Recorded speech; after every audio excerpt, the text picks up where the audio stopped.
सी programming सीखने की इस सीरीज़ के आज के इस वीडियो में हम प्रॉब्लम नंबर 59 को सॉल्व करेंगे। तो आज के इस वीडियो के लिए हमारे पास प्रॉब्लम है कि हमें यूज़र से 3 नंबर्स एज अ इनपुट लेने हैं और आउटपुट में हमें यूज़र को बताना है कि यूज़र ने जो 3 नंबर हमें इनपुट में दिए हैं उन 3 नंबर में से सबसे लार्जेस्ट नंबर कौन सा है और उन 3 नंबर में से सबसे स्मॉलेस्ट नंबर कौन सा है। तो अगर आप इस वीडियो सीरीज़ को फॉलो कर रहे हो तो आप समझ रहे होंगे कि पिछले 3-4 वीडियोस से हम लगभग इसी प्रॉब्लम को ही सॉल्व कर रहे हैं। लेकिन आज का ये वीडियो उन वीडियोस से अलग है क्योंकि आज के इस वीडियो में हम इस प्रॉब्लम को सॉल्व करेंगे इसके बेस्ट अप्रोच के साथ, मतलब बेस्ट तरीका जो इस प्रॉब्लम को सॉल्व करने के लिए हो सकता है, हम उस बेस्ट तरीके से इस प्रॉब्लम को सॉल्व करेंगे। देखिए क्या होता है ना, जब भी आप प्रॉब्लम सॉल्विंग करते हैं, जब भी आप किसी प्रॉब्लम को सॉल्व करते हैं, तो जब भी आप किसी प्रॉब्लम को पहली बार सॉल्व करोगे ना, तो पहली बार जनरली जो आप सॉल्यूशन देते हो वो बेस्ट सॉल्यूशन नहीं होता। बेस्ट सॉल्यूशन कब आता है? जब आप किसी प्रॉब्लम को कई बार सॉल्व करते हो। तो उसी तरीके से हमने इस प्रॉब्लम को अब लगभग कई बार सॉल्व कर लिया है। तो आज के इस वीडियो में फाइनली हम इस प्रॉब्लम को उसके बेस्ट तरीके से सॉल्व करेंगे।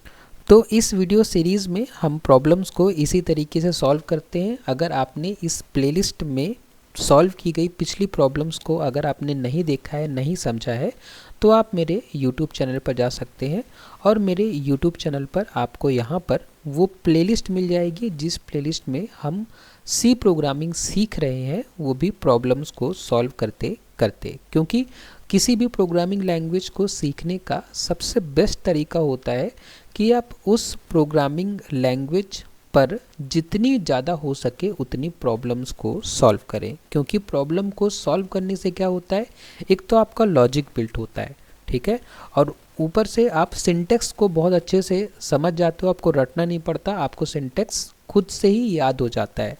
और तीसरा, आपको मज़ा आता है ना, जब भी आप प्रॉब्लम सॉल्व करते हो और जैसे ही आपने कोई प्रॉब्लम खुद से सॉल्व की तो आपको बहुत प्रोग्रामिंग में इंटरेस्ट आने लगता है।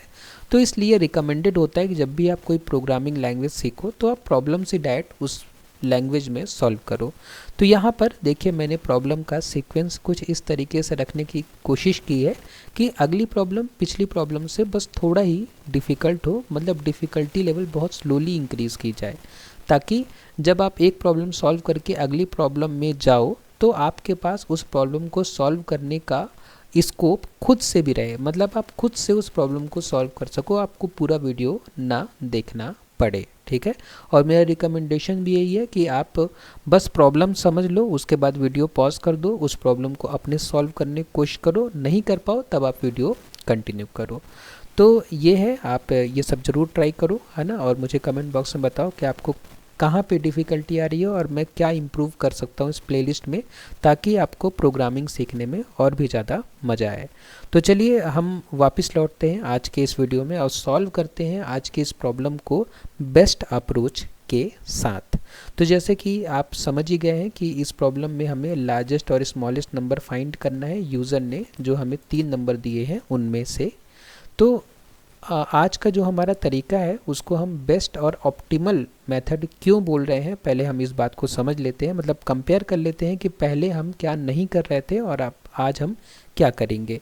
तो जैसे आज का जो सॉल्यूशन मैं बताऊंगा उसमें उसको हम सिंगल लॉजिक और सिंगल फ्लो में कर रहे हैं। इसका मतलब क्या है कि जैसे कि अगर आपने पिछला वीडियो देखा होगा तो आपको पता होगा कि हम लार्जेस्ट नंबर फाइंड करने के लिए एक लॉजिक लिख रहे थे, उसके बाद में स्मॉलेस्ट नंबर फाइंड करने के लिए अलग लॉजिक लिख रहे थे, ठीक है। मैंने आपसे पिछले वीडियो में बोला भी था कि मैं एक और वीडियो बनाऊंगा जिसमें इन दोनों लॉजिक को मैं मर्ज कर दूंगा, ठीक है, मतलब एक ही लॉजिक के अंदर मैं लार्जेस्ट और स्मॉलेस्ट नंबर फाइंड करने की कोशिश करूँगा। तो आज के इस वीडियो में हम उसी अप्रोच को फॉलो करने की कोशिश करेंगे। इसमें हम कोई एक्स्ट्रा कंपैरिजन नहीं करेंगे क्योंकि पिछले वीडियो में कंपैरिजन एक्स्ट्रा हो जा रहा था, क्योंकि हम दोनों ही पार्ट में दोनों ही हम लॉजिक में लगभग सेम चीज़ें लिख रहे थे, बस थोड़ा सा साइन चेंज कर दे रहे थे, तो एक्स्ट्रा कंपैरिजन हमें करना पड़ रहा था। तो आज का कोड जो होगा वो छोटा और क्लीन भी होगा, एफिशिएंट भी होगा, और आज के कोड का उपयोग करके आप 3 नंबर क्या कितने भी नंबर को कितने भी नंबर में स्मॉलेस्ट और लार्जेस्ट आप फाइंड कर सकते हो। ठीक है, जैसे कि जो पिछला वीडियो हमने देखा था उसमें हम बस 3 ही नंबर में से लार्जेस्ट और स्मॉलेस्ट फाइंड कर सकते थे, लेकिन आज का ये लॉजिक समझने के बाद आप कितने भी नंबर को, चाहे वो 4 हो, चाहे 5 हो, चाहे 10 हो, चाहे 20 हो, कितने भी नंबर में से आप लार्जेस्ट और स्मॉलेस्ट फाइंड कर सकते हो।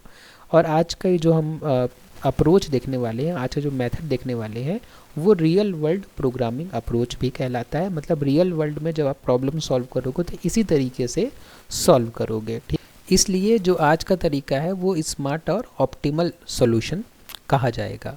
ठीक है, तो देखिए आइडिया क्या है। आइडिया बहुत सिंपल है, आप आइडिया समझ जाओगे तो एक बार अपने से सॉल्व करने की ज़रूर कोशिश करना, उसके बाद आप चाहो तो वीडियो कंटिन्यू कर सकते हो। आइडिया बहुत ही सिंपल है। मान लेते हैं कि हमारे पास 3 वेरिएबल्स हैं, ये 3 नंबर्स हैं A B C।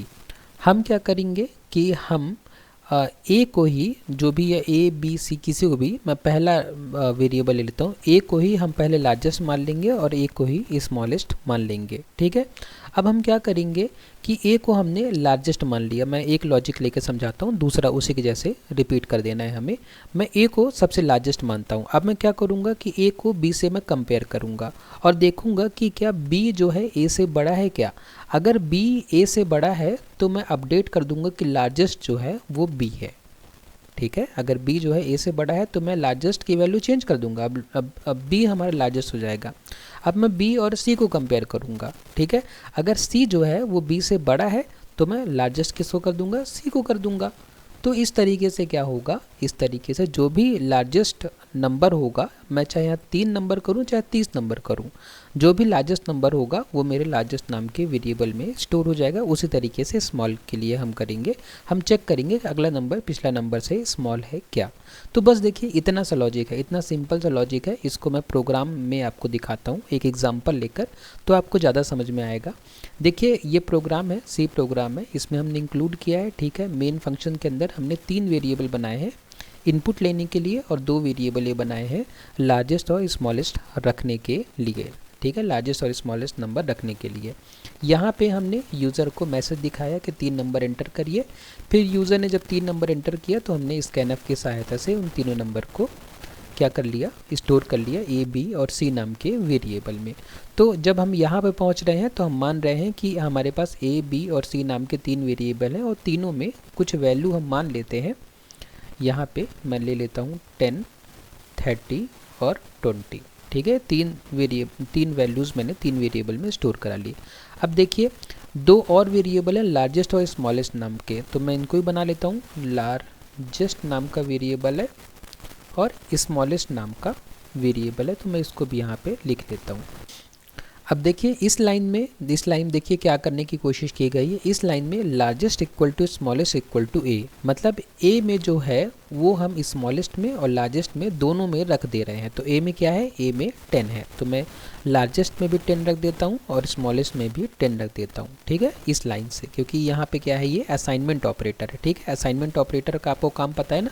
Assignment operator क्या करता है, राइट हैंड साइड की वैल्यू को लेफ्ट हैंड साइड में असाइन करता है। ठीक है, तो left hand side right hand side में क्या था, ए की वैल्यू क्या है 10, तो 10 जो है इसमें और इसमें स्टोर हो जाएगा। ठीक है, अब देखिए हम क्या कर रहे हैं, 2 चीज़ें एक साथ कर रहे हैं। यहाँ पे इस लाइन में हम देख रहे हैं कि b जो है वो लार्जेस्ट से बड़ा है क्या।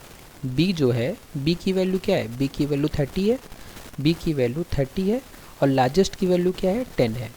तो 30 जो है 10 से बड़ा है क्या, तो ये कंडीशन ट्रू हुई तो हम कहाँ जाएंगे, इफ़ के अंदर जाएंगे और इफ़ के अंदर जाके हम लार्जेस्ट को अपडेट कर देंगे किसके साथ में, बी के साथ में। तो बी की वैल्यू क्या है 30, तो लार्जेस्ट की वैल्यू क्या हो जाएगी 30। ठीक है, ये वैल्यू अपडेट हो गई।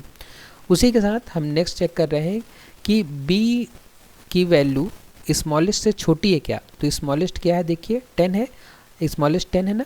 तो और बी की वैल्यू क्या है, बी की वैल्यू देखिए 30 है, तो मैं यहाँ लिख देता हूँ b की वैल्यू 30 और स्मॉलेस्ट की वैल्यू क्या है 10 है। ठीक है, तो ये कंडीशन देखिए ट्रू है कि फॉल्स है, तो ये कंडीशन क्या है, फॉल्स है। ये कंडीशन फॉल्स है तो हम इसके अंदर नहीं जाएंगे, मतलब इफ़ के अंदर जो भी लिखा है हम वो चीज़ नहीं करेंगे। ठीक है, उसी तरीके से अब क्या करेंगे, हम नीचे आएंगे। ठीक है, नीचे आके हम चेक करेंगे कि सी जो है वो लार्जेस्ट से बड़ा है क्या। तो सी की वैल्यू 20 है, लार्जेस्ट की वैल्यू 30 है, कंडीशन फॉल्स, तो हम इस वाले स्टेटमेंट को एग्जीक्यूट नहीं करेंगे। फिर यहाँ पे हम आएंगे, देखेंगे कि सी जो है स्मॉलेस्ट से छोटा है क्या। तो सी जो है स्मॉलेस्ट से छोटा है क्या, तो ऐसा नहीं है, तो हम इस स्टेटमेंट को भी एग्जीक्यूट नहीं करेंगे। ठीक है, तो हमने क्या किया, ए को लार्जेस्ट और स्मॉलेस्ट माना और ए को हमने बी से भी कंपेयर कर लिया, ए को हमने सी से भी कंपेयर कर लिया, काम हमारा ख़त्म हो गया।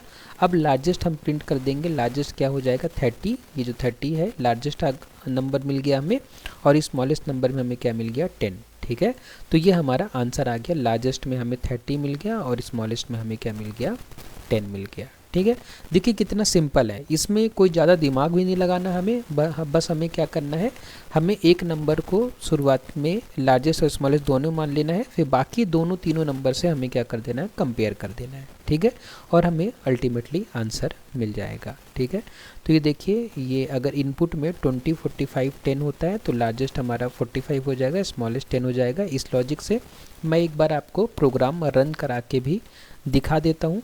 देखिए ये प्रोग्राम है जो हमने अभी समझा है, और जो पिछले वीडियो में हमने प्रोग्राम समझा था वो देखिए, उसमें हमने लार्जेस्ट फाइंड करने के लिए अलग मॉड्यूल लिखा था और स्मॉलेस्ट फाइंड करने के लिए अलग मॉड्यूल लिखा था। इसी तरीके से जो नेस्टेड इफ एल्स वाला तरीका था उसमें भी लार्जेस्ट फाइंड करने के लिए हमने अलग मॉड्यूल लिखा था, स्मॉलेस्ट फाइंड करने के लिए भी देखिए हमने अलग से मॉड्यूल लिखा था। लेकिन आज के इस तरीके में देखिए इतनी कम लाइन में हम क्या कर ले रहे हैं, लार्जेस्ट भी फाइंड कर ले रहे हैं और स्मॉलेस्ट भी फाइंड कर ले रहे हैं। तो कितना अच्छा हो गया ये सॉल्यूशन, कितना बढ़िया सॉल्यूशन हो गया ये। ठीक है, और अच्छी बात क्या है कि इस सॉल्यूशन को आप ज़्यादा नंबर्स के लिए भी रन कर सकते हो, ज़्यादा नंबर्स के लिए भी ये सॉल्यूशन चल जाएगा। ठीक है, बस आपको ये लाइनें बढ़ानी पड़ेंगी कंपैरिजन वाली।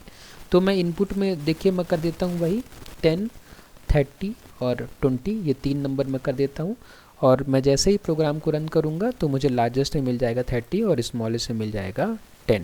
ठीक है, तो इतना सिंपल इसका इम्प्लीमेंटेशन है। फिर भी अगर आपको कोई डाउट है तो आप मुझे कमेंट बॉक्स में बताइए, मैं आपके प्रॉब्लम्स को सॉल्व करने की पूरी कोशिश करूँगा।